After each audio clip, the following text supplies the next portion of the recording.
சரி, இப்போ நம்ம மக்களை சந்திக்கிறதுக்கு, நம்ம சொந்தங்களை சந்திக்கிறதுக்கு எத்தனை கட்டுப்பாடுங்க. அந்த இடத்துல பர்மிஷன் இல்ல, இந்த இடத்துல பர்மிஷன் இல்ல. ஆனா அதுக்கான காரணங்கள்லாம் நீங்க கேட்டீங்கன்னா சொத்தையான காரணமா இருக்கும். அங்க பேசக்கூடாது, இங்க பேசக்கூடாது, 5 நிமிஷம் தான் பேசணும், 10 நிமிஷம் தான் பேசணும். நான் பேசுறதே 3 நிமிஷம் தான்.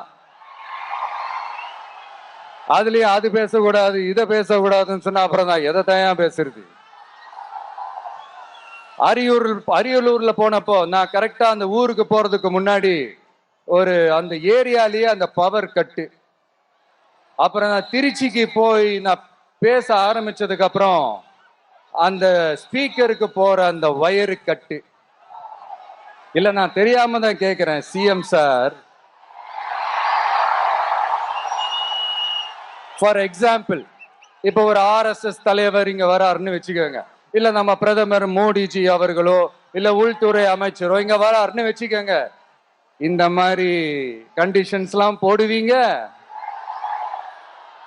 இந்த மாதிரி பவர் கட் பண்ணுவீங்க, இந்த மாதிரி வயர் கட் பண்ணுவீங்க. கொஞ்சம் கட் பண்ணி தான் பாருங்களேன்.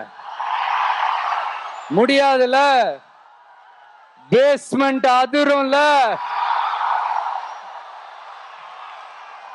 நீங்க தான் மறைமுக உறவுக்காரர்களாச்சே.